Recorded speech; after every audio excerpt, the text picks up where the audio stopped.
¿Te han preguntado alguna vez por qué guardas el sábado? Esta pregunta y otras lo vamos a responder a la luz de las Sagradas Escrituras. Bienvenidos a la guía de estudios de la Biblia. El tema de esta semana es completos en Cristo, correspondiente al 7 de marzo. Querida familia, gracias por estar aquí, por ver este video. Y si este contenido es de bendición para tu vida, suscríbete al canal, activa la campana para que no te pierdas ninguno de los episodios de la guía de estudio de la palabra del Señor. Como todas las semanas, hay un versículo clave para memorizar que se encuentra en Colosenses, capítulo 2, versículo 16 al 17, y dice así: Por tanto, nadie los juzgue en comida o bebida, o en días de fiesta, nuevas lunas o sábados. Todo esto era sombra de lo que iba a venir, pero la realidad es Cristo. En muchos casos, incluso se utiliza Colosenses capítulo 2 como evidencia en contra de la observancia del sábado. Sin embargo, cuando estudiamos el texto con mucho cuidado, descubrimos que Pablo no está atacando el cuarto mandamiento, sino errores doctrinales promovidos por falsos maestros. Voy a ser enfático: dentro de la iglesia. ¿Y cuáles eran esos errores? Pablo describe con palabras muy claras, pero también lo menciona de manera fuerte: filosofías y vanas sutilezas, tradiciones de hombres, elementos del mundo, enseñanzas no según Cristo. El problema no era la obediencia a Dios, sino una religión centrada en ideas humanas y no en el Evangelio. Estos maestros promovían y predicaban estas falsas enseñanzas que incluían muchas cosas. Número 1, la circuncisión como requisito espiritual. 2, la observancia de las festividades judías ceremoniales. 3, rituales de purificación. 4, reglamentos estrictos sobre comidas y bebidas. 5, la adoración de ángeles o intentos de imitar el culto celestial. 6, prácticas ascéticas basadas en no toques esto, no gustes, no manejes. Todo esto se presentaba como algo espiritual, pero no prevenía de Cristo. Lo que no estaba en discusión es fundamentalmente decirlo con mucha claridad: Pablo no está hablando del sábado semanal del cuarto mandamiento, porque el sábado fue instituido en la creación. Era parte de la ley moral, no es una sombra ceremonial y no depende del sistema del santuario.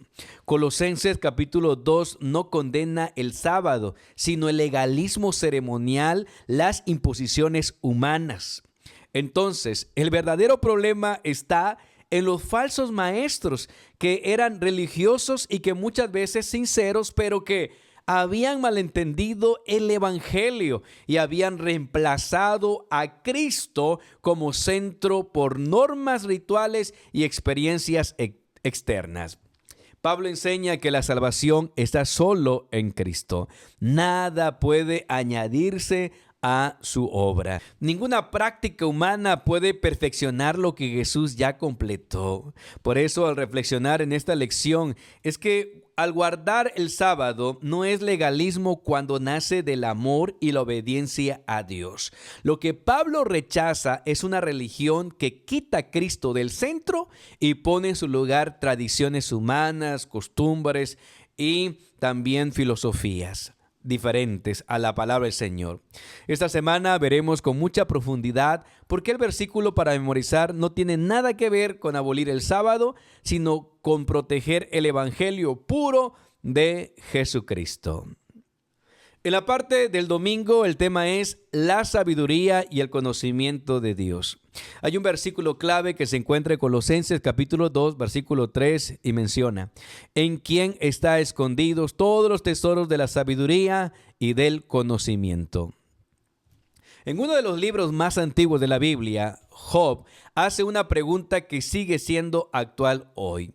¿Dónde se halla la sabiduría? ¿Dónde mora el entendimiento? Sabes, querido hermano, que el ser humano ha buscado sabiduría en la filosofía, en la ciencia, en la experiencia y también en la religión. Sin embargo, el apóstol Pablo responde con absoluta claridad: la sabiduría no es un concepto ni un sistema, sino una persona, y esa persona es Jesucristo. Pablo afirma que en Cristo están escondidos todos los tesoros de la sabiduría y del conocimiento. No algunos, no parcialmente, sino todos. Y si tenemos a Cristo, entonces, como dice el mismo apóstol, tenemos también la plena seguridad de comprensión y del propósito de la vida y del plan de salvación. Ahora, queridos hermanos, ¿por qué escribió Pablo esta epístola? Cuando leemos Colosenses 2, versículo 1 al 7, descubrimos que Pablo tenía un propósito muy pastoral y muy práctico. Él no escribió solo para corregir errores doctrinales, sino más bien para cuidar espiritualmente a la iglesia, porque la palabra griega parakletosin, traducida como confortado, nos muestra que Pablo deseaba animar, fortalecer y dar seguridad espiritual a los creyentes. Al mismo tiempo quería que estuvieran unidos en el amor cristiano, y ambos verbos están en tiempo presente, lo que revela la confianza de Pablo en que esta carta lograría su objetivo. ¿Y cuál es ese objetivo? Pues la unidad, el orden, la firmeza en la fe. Pablo elogia a la iglesia de Colosas por dos cosas muy importantes: su buen orden, la firmeza de su fe en Cristo, y la palabra griega aquí, taxis, traducida como orden, se usa en el Nuevo Testamento para hablar del orden sacerdotal, pero Pablo la aplica aquí al orden en la vida de la iglesia. Esto es muy significativo porque a veces se piensa que el orden y la organización son asuntos meramente administrativos, sin valor espiritual. Sin embargo, para Pablo, el orden en la iglesia refleja la sabiduría de Dios. Por eso también insistía en el decoro, en el culto. Cuando habla en 1 Corintios capítulo 11, habla acerca de la selección cuidadosa de líderes espirituales. 1 Timoteo 3, Tito capítulo 1. Nada de esto era casual. Todo estaba diseñado para proteger la iglesia de las falsas enseñanzas y mantener centrada en la verdad bíblica. Porque una fe bien fundamentada en gracias a la enseñanza correcta que los colosenses habían recibido de los colaboradores de Pablo, su fe descansaba sobre el fundamento sólido que es Cristo. Esto les permitía no ser sacudido por filosofías humanas, tradiciones religiosas o supuestas nuevas revelaciones. Aquí hay una gran lección para nosotros. La estabilidad espiritual no depende de emociones fuertes, sino de una base sólida, bíblica, firme. Y cuando Cristo es el centro, la iglesia permanece unida, bien ordenada y protegida del error. Podemos decir ahora que Cristo debe ser nuestra fuente de sabiduría. Antes de buscar respuesta en el mundo, pregúntate: ¿estoy buscando dirección en Cristo y en su palabra? Porque si tenemos a Cristo, no nos falta absolutamente nada. El orden espiritual también glorifica a Dios. El orden en la vida cristiana, en la adoración, en la iglesia y en lo personal no es legalismo, sino más bien una expresión de reverencia y sabiduría divina.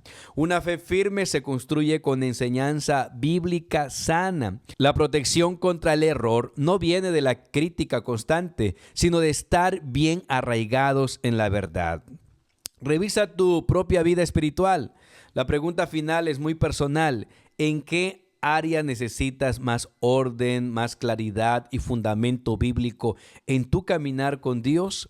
Que el Señor nos ayude a recordar siempre que toda verdadera sabiduría y todo verdadero conocimiento se encuentra en Cristo Jesús. Cuando Él ocupa el centro, nuestra fe permanece firme y nuestra vida tiene propósito. Llegamos al día lunes y el tema a tratar es arraigados y creciendo en Cristo. Como todos los días hay un versículo clave. Colosenses capítulo 2, versículos 6 al 7 dice: por tanto, la manera que habéis recibido al Señor Jesucristo, andad en él, arraigados y sobreedificados en él y confirmados en la fe. Uno de los principios más claros y prácticos para la vida cristiana se encuentra en la carta a los Colosenses. Así como recibimos a Cristo, así debemos vivir en Él. Esto nos recuerda a algo fundamental. La vida cristiana no comienza con una doctrina, sino con una persona. Recibimos la salvación cuando aceptamos a Jesucristo, no simplemente cuando aprendemos un conjunto de enseñanzas o doctrinas. Sin embargo, aceptar a Cristo también implica aceptar todo lo que Él enseña. Aquí es donde quiero dejar algo muy claro. Aceptamos a Jesús y luego lo que nos enseñó, tal como fue transmitido por los apóstoles y profetas. Pero, ¿qué significa recibir a Cristo? Morir al yo. Déjame un comentario, me gustaría también leerte y saber tu opinión. Bueno, aceptar a Cristo significa algo profundo y desafiante, morir al yo. No se trata de añadir a Jesús a nuestra vida, sino rendirle completamente nuestra vida a Él. Es una entrega total del corazón, de la voluntad y de los planes personales. Es decirle a Jesús: quiero hacer tu voluntad y no mi voluntad. Quiero hacer lo que tú me mandes que yo haga y no lo que yo quiero hacer. Es renunciar a tus deseos y aceptar lo que es mejor para ti, haciendo la voluntad de Dios. Aquí entendemos una verdad clave. Jesús, la palabra viva, no puede separarse de la Biblia, la palabra escrita. Son dos caras de la misma moneda. No podemos decir que seguimos a Cristo mientras ignoramos su palabra. De hecho, solo conocemos verdaderamente a Jesús a través de la Biblia. Así que andar en Él significa vivir diariamente guiados por su palabra y por su Espíritu Santo, permitiendo que Dios dirija tres cosas muy importantes en nuestra vida: decisiones, actitudes y cuestiones prácticas. En Colosenses 2:7, Pablo usa una metáfora poderosa: la planta. Una planta crece sana cuando está bien arraigada, recibe alimento constante y tiene un entorno bien adecuado. Así también el cristiano, somos arraigados en Cristo cuando lo aceptamos como Salvador personal y Él ordena nuestra vida y pone nuestra vida en armonía con su palabra. Como resultado, somos confirmados en la fe. ¿Sabes? También la Biblia refuerza esta misma imagen en varios pasajes. En Isaías capítulo 61, versículo 3 dice: somos llamados plantíos del Señor. Jesús habló del fruto como evidencia de una vida genuina en Mateo 3:10.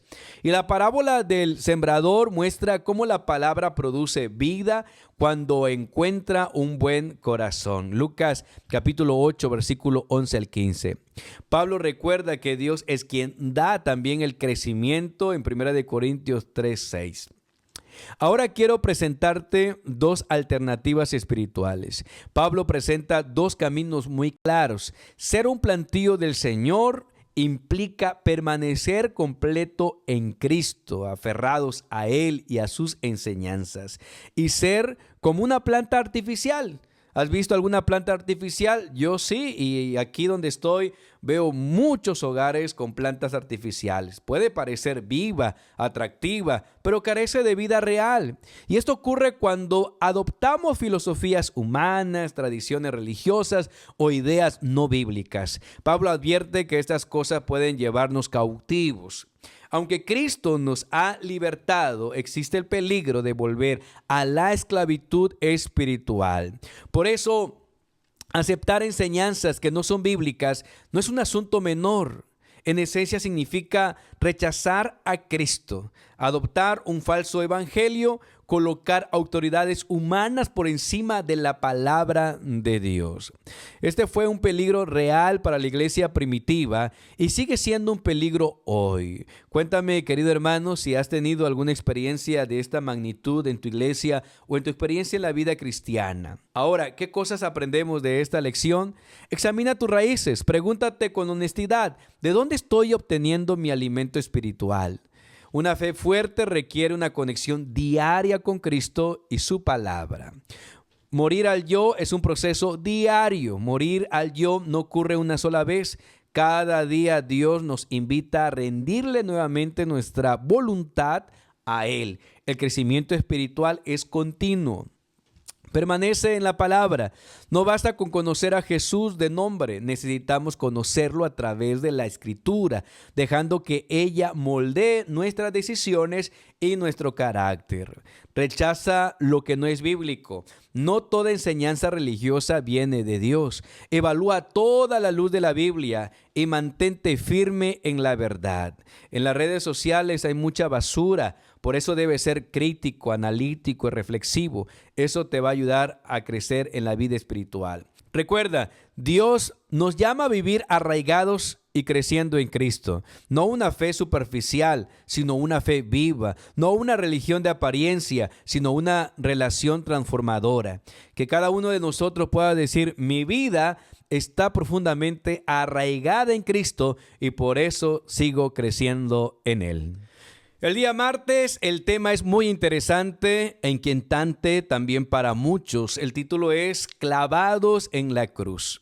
El versículo para reflexionar se encuentra en Colosenses capítulo 2, versículo 14 y dice así: anulando el acta de los decretos que había contra nosotros y que nos era contraria, quitándola de en medio y clavándola en la cruz. Uno de los textos más citados y también más malinterpretados en relación con la ley de Dios y el sábado es Colosenses capítulo 2, versículo 14. Con frecuencia se usa como prueba de que la ley, incluido el cuarto mandamiento, fue abolido en la cruz. Pero una lectura cuidadosa, reflexiva, sin prejuicios del pasaje y de su contexto muestra algo muy distinto, muy diferente. La pregunta clave es, ¿qué fue realmente clavado en la cruz? El texto dice explícitamente que fue el acta de los decretos. Pero, ¿qué son las ordenanzas?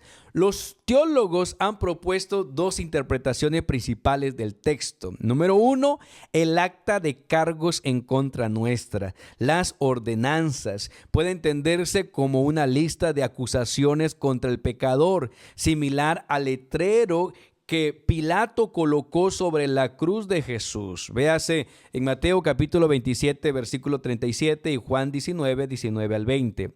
2. La ley ceremonial escrita por Moisés. La segunda interpretación y la que mejor encaja en el contexto es que lo clavado en la cruz fue la ley ceremonial registrada por Moisés y colocada junto al arca.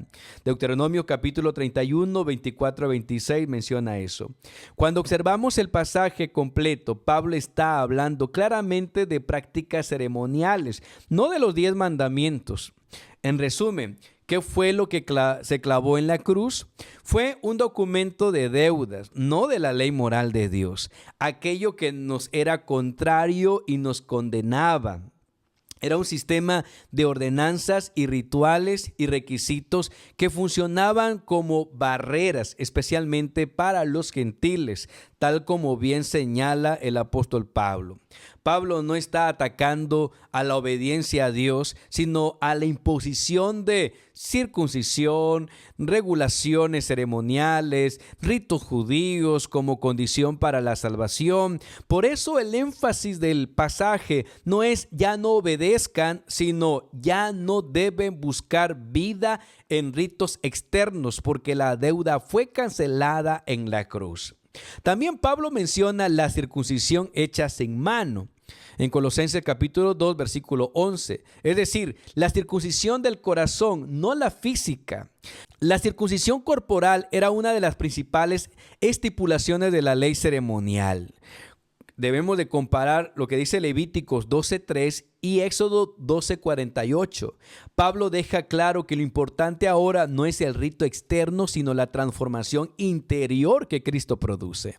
Esta transformación se simboliza en el bautismo por inmersión, mediante el cual el creyente se identifica por la muerte y la resurrección de Cristo.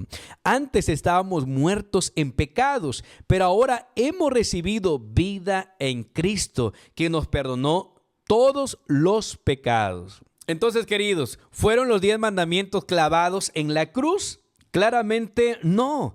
Pablo define el pecado como la transgresión de la ley moral. Si la ley moral hubiese sido abolida en la cruz, como muchos piensan, entonces el pecado ya no existiría. Además, el sábado, el séptimo día, fue instituido en la creación antes del pecado y no formaba parte del sistema ceremonial que apuntaba a la cruz. El sábado no fue abolido en la cruz como muchos piensan y enseñan. Al contrario, como ya dije, fue instituido antes del pecado y no fue para los judíos, sino para todos los hombres, para toda la humanidad. Entonces, ¿qué debemos de hacer? Bueno, distingue entre la ley moral y la ley ceremonial. No toda la ley en la Biblia cumple la misma función. Entender esta diferencia protege nuestra fe. Descansa en la obra completa de Cristo. No necesitamos ya más ritos, tradiciones, costumbres humanos para ser aceptados por Dios. Cristo ya lo hizo todo. Vive una fe transformada, no ritualista. Dios busca una circuncisión del corazón, no una religión externa. Guarda el sábado como respuesta de amor. El sábado no es un medio de salvación, sino un regalo divino que celebra la creación y la redención. En la cruz, Cristo clavó lo que nos condenaba, no lo que nos guía. La ley ceremonial encontró su cumplimiento. La ley moral permanece como expresión del carácter de Dios. Y que nuestra vida, queridos hermanos, refleje una fe agradecida, obediente y profundamente arraigada en Cristo Jesús. Llegamos un poco más a la mitad de la semana y nos toca estudiar el tema sombra o realidad. Hay un versículo clave en Colosenses 2:17 y dice: todo lo cual es sombra de lo que ha de venir, pero el cuerpo es de Cristo. Uno de los pasajes más debatidos en relación con la ley y el sábado es Colosenses 2:16 al 19. A menudo se usa para afirmar que todas las prácticas religiosas, incluido el sábado, fueron abolidos en la cruz. Pero Pablo no está atacando la obediencia bíblica, sino ciertas prácticas del judaísmo que algunos querían imponer a los creyentes gentiles como requisito espiritual y salvación. La gran pregunta es, ¿de qué está hablando Pablo? Aquí en esta parte, ¿está hablando realmente del sábado bíblico o de algo distinto? Antes que respondamos la pregunta, debemos conocer el trasfondo del problema en Colosas. La iglesia de Colosas era mayoritaria gentilmente. Sin embargo, algunos creyentes de origen judío insistían en que los gentiles debían observar prácticas que ya no eran necesarias bajo el evangelio. Estas prácticas estaban causando división, confusión y juicio espiritual dentro de la iglesia. Ahora, ¿qué prácticas menciona Pablo? En Colosenses capítulo 2, versículo 16, Pablo enumera claramente varias observancias judías. Número 1, comida y bebida. 2, día de fiesta, nuevas lunas, sábados. Además, en Colosenses 2:18 menciona falsa humildad, adoración de ángeles y otras más. Sabemos incluso por los rollos de Qumran que los ángeles ocupaban un lugar destacado en algunas corrientes del judaísmo de la época. Por eso Jesús mismo ya había denunciado este tipo de religiosidad externa y ostentosa cuando estudiamos Mateo 6:1, 5, 7 y 16. Por eso Pablo aquí comienza con la expresión por tanto, indicando que lo que sigue es una conclusión de lo que ya explicó antes.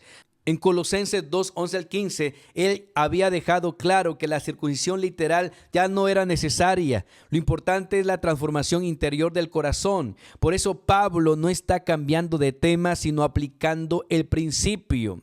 No permitan que nadie los juzgue por no obedecer, observar ritos ceremoniales.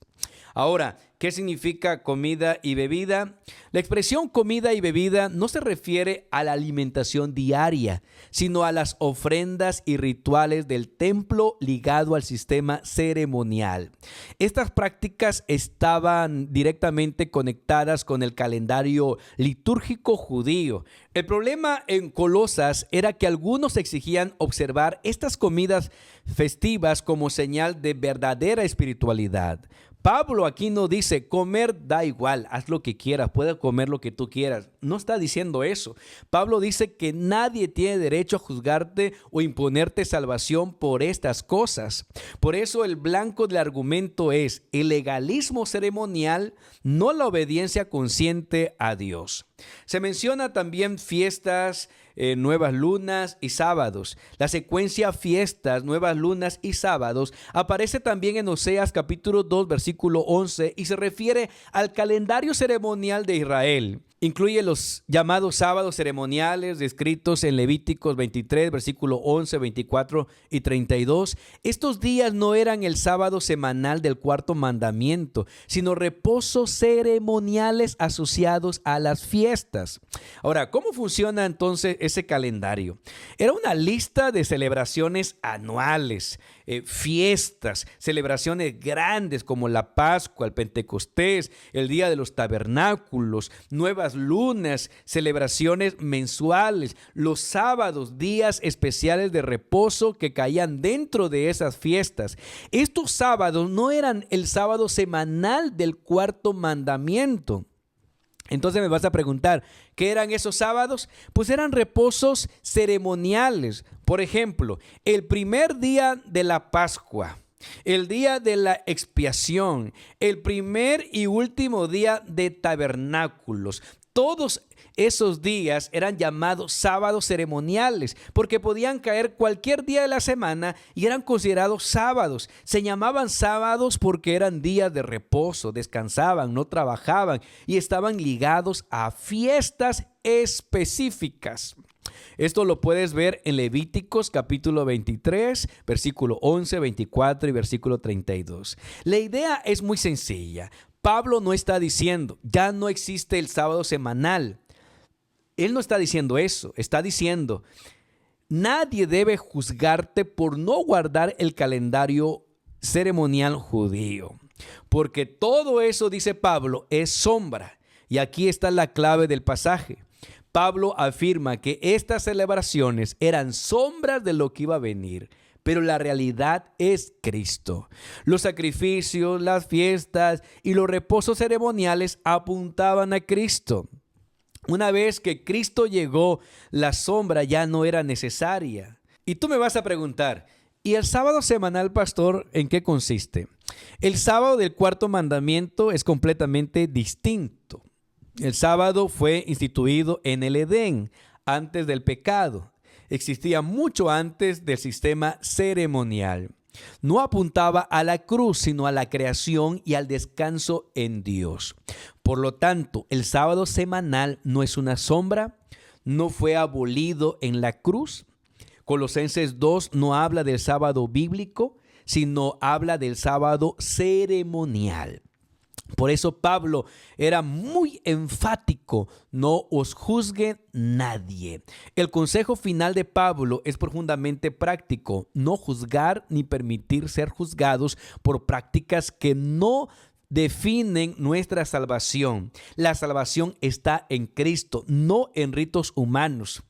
Ahora, ¿qué aprendemos de esta lección? Por favor, querido hermano, no confundas tradición con verdad bíblica. No todo lo que suena religioso proviene de Dios. Piensa un poquito. Aprende a distinguir entre sombra y realidad. Cristo es el centro, todo lo demás debe apuntar a Cristo Jesús. Evita juzgar la espiritualidad de otros. La fe genuina produce amor, no condenación. Guardar el sábado con gozo, no con miedo. El sábado es un regalo, no una carga, y no necesita defensa basada en textos mal interpretados. Recuerda, Pablo no destruye la ley de Dios. destruye el legalismo. Cristo no elimina la obediencia, la llena de significado. Vivamos aferrados a la realidad que es Cristo, sin volver a la sombra y sin juzgar a quienes caminan en el proceso de la fe. Finalmente llegamos al día jueves y el tema es mandamientos de hombres. El texto clave se encuentra en Colosenses capítulo 2, versículo 22 y dice: según mandamientos y doctrinas de hombres. Uno de los mayores peligros para la fe cristiana no es el pecado abierto, sino la religiosidad mal entendida, una fe que parece piadosa, disciplinada y exigente, pero que en realidad desplaza a Cristo del centro, y ese es preocupante porque hace mucho daño. En Colosenses 2, 20 al 23, el apóstol Pablo lanza una advertencia clara y necesaria: no volver a someternos a sistemas religiosos que Cristo ya dejó atrás en la cruz. Por otro lado, Pablo utiliza una expresión fuerte: rudimentos del mundo. Esta misma idea aparece en Gálatas capítulo 4, versículo 3 al 9, donde Pablo compara estas prácticas con una infancia espiritual. Así como el templo terrenal pertenecía a este mundo, las ceremonias asociadas a él también tenían un carácter temporal y pedagógico. Eran reales, dadas por Dios, pero no eternas. También nos habla de ciudadanos del cielo. Pablo nos recuerda una verdad asombrosa, que nuestra ciudadanía no está aquí en la tierra, sino en los cielos. Por eso no necesitamos seguir cargando con la ley ceremonial que solo prefiguraba la realidad que ahora disfrutamos en Cristo Jesús. Las ordenanzas cumplieron su función: señalar al Mesías, enseñar el plan de salvación y preparar el camino para la cruz. Una vez cumplido su propósito, dejaron de ser necesarias. Ahora mismo la cruz como punto de partida, y cuando vemos el Nuevo Testamento es bastante claro que las regulaciones ceremoniales fueron abolidas en la cruz. Un símbolo poderoso de esto fue el rasgamiento del velo del templo cuando estudiamos Mateo 27, 51. Daniel 9, 27 también. Ese acto divino declaró que el sistema ceremonial había terminado. El acceso a Dios ahora era directo por medio de Cristo. Por lo tanto, ni judíos ni gentiles están obligados a vivir bajo esas regulaciones. Pablo aquí es muy directo. Sí. Insistimos en volver a esas prácticas, nos identificamos con este mundo pasajero, no con el reino eterno. Nuestra esperanza no es una reforma de este mundo, sino nuevo cielo y nueva tierra, donde mora la justicia. Segunda de Pedro, capítulo 3, versículo 13 nos confirma. Queridos hermanos, yo sé que hay una lucha tremenda entre las tradiciones humanas y la voluntad de Dios. Jesús ya había denunciado un problema similar entre los fariseos y los escribas, porque ellos añadían requisitos humanos a los mandamientos divinos. Pero con el tiempo, lo que Dios había dado como enseñanza se transformó en una carga espiritual. Por eso Pablo advierte que insistir en mantener ceremonias que ya apuntaron a Cristo y que perdieron su sentido, su valor en la cruz, ya no es una exigencia divina, sino una imposición humana. Y aquí es donde hay una situación complicada, porque se habla de un peligro de legalismo. Aquí Pablo toca un punto muy sensible: sentirnos superiores por ciertas prácticas religiosas, pensar que nuestra disciplina nos hace más aceptables ante Dios, creer que la salvación se gana por obediencias externas. Eso es legalismo y nada de eso salva, porque la salvación no se mide por rituales, sino por una relación viva con Cristo Jesús. ¿Qué aprendemos de esta lección? Número 1, examina tu fe. Te pregunto, ¿tu obediencia nace del amor a Cristo o del miedo religioso? 2, no confundas disciplina con salvación. La obediencia es fruto, no es raíz de la salvación. 3, evita imponer cargas a otros. Lo que Cristo quitó en la cruz, no debemos volver a imponerlo. 4, permanece centrado en Cristo. Todo lo que no te lleva a Cristo, aunque parezca piadoso, termina alejándote de Él. Porque nuestra salvación descansa en una verdad gloriosa. Jesús hizo por nosotros lo que nunca podríamos hacer por nosotros mismos. Fuera de nosotros, en lugar de nosotros e independientemente de nosotros, cuando Cristo es el centro de nuestra vida, la fe deja de ser una carga y se convierte en una experiencia de libertad, esperanza y vida eterna en Cristo Jesús.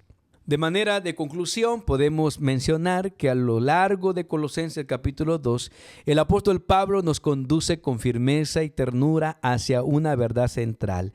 Cristo es suficiente.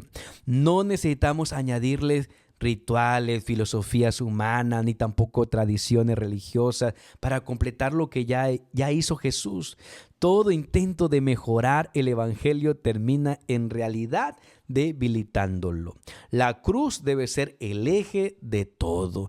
En la cruz nuestros pecados fueron perdonados. Las ordenanzas ceremoniales cumplieron su propósito. El muro de separación cayó y Cristo quedó establecido como el único fundamento de nuestra fe.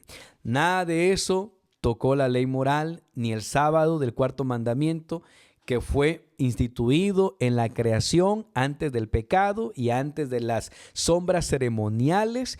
El sábado no fue abolido en la cruz porque no era una sombra, sino un regalo permanente de Dios para la humanidad. Quiero que quede eso claro, porque Pablo fue muy claro. Las fiestas ceremoniales, sacrificios y rituales eran sombra. Cristo es la realidad. Confundir ambas cosas ha llevado a muchos a perder que la obediencia bíblica fue clavada en la cruz. Pablo nunca enseñó eso. Lo que fue quitado fue aquello que apuntaba a Cristo, no lo que revela su carácter. Cuídate del peligro de la religiosidad. Uno de los mensajes más fuertes de esta sección es la advertencia de la religiosidad sin Cristo. Puede parecer profunda, humilde, espiritual, pero carece de poder para transformar el corazón. Mandamientos de hombres, ascetismo, reglas externas, tradición humana, no vencen el pecado, no producen santidad y no garantizan la salvación. Solo Cristo puede hacerlo. La verdadera vida cristiana no consiste en aparentar fe, sino en estar arraigados en Cristo, creciendo en Él y alimentados por su palabra y guiados por su Espíritu Santo. Cuando Cristo es el centro, la obediencia fluye del amor, la fe se mantiene firme, la iglesia camina en orden y el creyente vive en libertad. Quiero terminar con esta frase y dice así: nuestra salvación se basa en lo que Jesús hizo por nosotros, fuera de nosotros y en lugar de nosotros, y no en lo que nosotros hacemos para Dios.